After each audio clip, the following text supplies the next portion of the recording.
네, 앵커란 이거죠. 콘크리트에 다른 부재를 정착하기 위해서 미리 묻어두거나 나중에 고정하는 장치, 이걸 말하는데, 이게 왜 필요하냐면 새로 붙이는 구조체 덩어리가 잘 붙어있게 하려고, 일체화되게 하려고 사용합니다. 그렇다면 뭘 새로 붙이냐면, 이런 얇은 판석을 기존 콘크리트 벽체에 앵커를 이용해서 이렇게 붙이는데, 이런 데도 사용하고요. 또는 이런 수직 하중을 받아주는 이런 구조체 기둥이죠.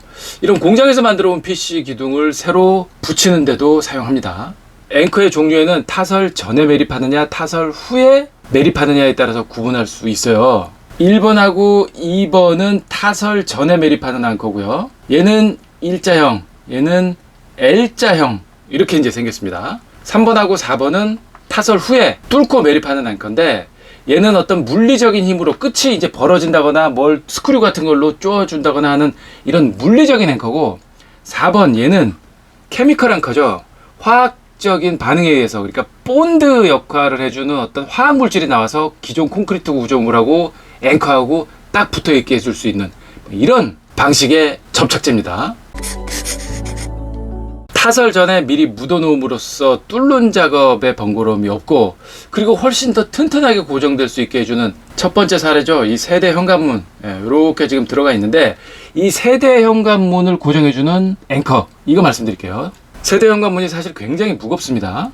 이게 방화문이거든요. 그러니까 화염에 1시간을 견뎌야 하는 문짝이라서 이 철판 자체도 굉장히 두껍고, 그리고 이걸 한번 보세요. 이렇게 차폐 성능을 위해서 한 번, 두 번, 세 번, 저게 이제 연기가 통과하지 못하도록 이렇게 여러 단을 꺾어서 놓기도 하고, 그래서 무게 자체도 굉장히 무거울 수밖에 없는, 그러다 보니까 이 골조 개구부 지금 이렇게 뚫어놨잖아요. 이 개구부 여기에 세대 현관문의 문틀이 이제 고정이 될 텐데, 이 골조와 문틀이 튼튼히 붙어 있을 수 있도록 해주는 게 이게 정말 중요한 키포인트죠.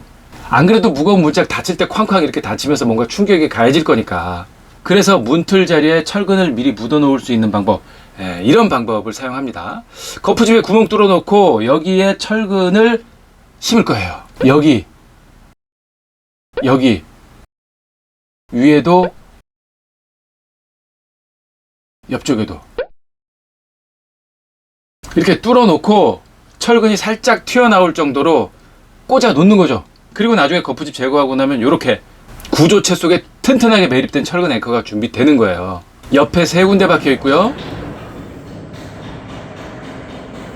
위에도 있어요. 옆에 있는 건 통행할 때 이렇게 작업자분들이 다칠 수 있으니까 이렇게 플라스틱 캡을 씌워놔서 안전할 수 있도록 이렇게 해놓는 것도 잊지 말아야 됩니다. 이 상태에서 문틀을 골조 개구부에 이제 고정할 때 여기 이제 철근, 이렇게 튀어나온 철근에 용접해서 고정하면 완전히 튼튼한 문짝이 만들어지게 되는 거죠.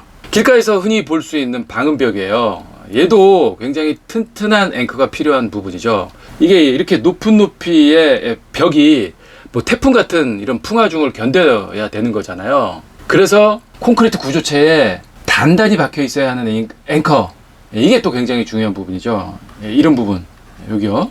이 청테이프로 감아놓은 여기서부터 요만큼, 이게 이제 콘크리트 치고 나면 이렇게 나사산, 이게 이제 노출이 되는 그 부분인데, 이 밑으로 여기서부터 이만큼이 묻히는 부분이에요. L자로 이렇게 꺾여져 있는 거가 콘크리트 속에 매립되는 이런 앵커죠.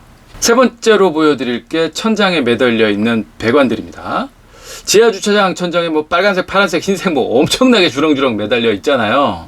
이렇게 이제 전산볼트라고 하는 이런 거에 이제 다 힘을 받으면서 이렇게 매달려 있는 건데, 이 전산볼트가 결국은 슬럽에 박혀 있는 앵커에 튼튼하게 매립되어 있어야 저게 이제 결국은 튼튼하게 고정이 되어 있을 텐데, 요렇게 생긴 앵커를 슬래브 거푸집에 미리 박아 놓는 거고요. 그리고 나서 철근 배근하고 슬래브 레미콘 타설하면 밑에서 봤을 때 요렇게 요거 하나 요거 하나, 여기다 이제 전산볼트 이렇게 끼워서 돌려서 끼우면, 돌려서 끼웠기 때문에 밑에서 아래로 당기는 하중이 가해져도 튼튼하게 박혀 있을 수 있는 이런 고정 앵커 역할을 해주는 거죠. 더 무거운 무게의 배관이 걸려야 되는 자리, 그래서 앵커가 더 튼튼하게 박혀 있어야 될 경우에는 이렇게 L자 형식으로, 그러니까 정착 길이를 더 길게 이렇게 뽑아놔서 힘을 더 많이 받을 수 있도록 이렇게 해주는 앵커도 있습니다. 타설한 후에 보면은 이 부분이거든요. 요거. 예, 요게 이제 용접해서 배관을 고정하면 콘크리트 속에 물려 있는 거기 때문에 밑에서 잡아주는 힘이 당겨줘도 완전히 튼튼하게 걸려져 있을 수 있게 되는 거죠. 깽폼을 고정할 때도 뭐 딱 이 앵커, 이 꺾인 앵커, L형 앵커 이거를 써요. 그러니까 기본적으로 판 자체가 뭐 엄청나게 무겁거든요. 깽폼이 3.2T짜리 철판, 이 철판 자체가 3.2T짜리 두꺼운 철판이고요. 그리고 여기 보면 이렇게 막 그 가로 세로로 쭉쭉 이렇게 각파이프가 지나가 있는데 저게 50에 30에 1.4T짜리 각파이프거든요. 이런 구조라서 깽폼이 무거울 수밖에 없죠. 거기다가 이 타설층 밑으로 하부 케이지를 한 개층, 두 개층, 이렇게 두 개층 아래까지 달아배요. 그러니까 콘크리트 표면을 다듬는 견출 작업을 해주는 거죠. 이 하부층 두 개층에서 올라가서 이 하부 케이지가 두 개층 밑에 또 달려 있는 거기 때문에 무게는 더 무거울 수밖에 없고요. 그래서 튼튼하게 잡아주기 위해서 이런 고정용 앵커 이거를 묻어두는 거죠. 요렇게 L형 앙카 모양으로 정착끼리 늘리면서 저게 이제 콘크리트 속에 묻히게 될 건데, 이게 결국 철근도 벽체 부분에서 요렇게 정착 길이를 늘리기 위해서 꺾잖아요. 그거랑 같은 원리인 거죠. 저렇게 놓고 슬라브의 콘크리트가 요 높이대로 타설이 되고 나면 콘크리트 속에 완전히 묻히면서 정착 길이는 꺾인 길이만큼 늘어나서 더 튼튼하게 잡아줄 수 있는 이런 역할을 하는 고정형 앵커가 됩니다. 그림으로 보면 이렇습니다. 여기 이 노란색 부분에 콘크리트를 타설을 할 건데 미리 여기다가 묻어 놓는 거예요, 앵커는. 그러면서 얘가 이제 콘크리트 타설이 다 되고 나면 이렇게 앵커가 나와 있는 거고, 이 부분에 깽폼을 고정하는 거죠. 바깥쪽에서 보면 이런 거죠. 이렇게 파란색으로 해놓은 거. 이게 다 굉장히 무거운 무게를 견뎌야 되기 때문에 볼트도 여러 개 이렇게 들어갈 수밖에 없고요. 타워 크레인 기초 부분은 뭐 말할 것도 없죠. 기초 앵커 사이로 이렇게 이제 철근 배관 해서 튼튼하게 잡아주고요. 레미콘 타설하면 이렇게 앵커의 윗부분만 하나, 둘, 셋, 네 개의 마스터 꽂을 수 있는 이 부분이 이제 나오게 되는 거고요. 이 상태에서 이제 위에서 몇 톤씩 되는 하중을 들어 올리는 타워 크레인이 저 앵커 부분에 이제 꽂히게 될 건데 튼튼한 앵커 역할을 할 수 있게 되는 거죠. 타워 크레인이 일정 높이 이상 올라갔을 때 벽에 고정해서 매립해 줘야 되잖아요.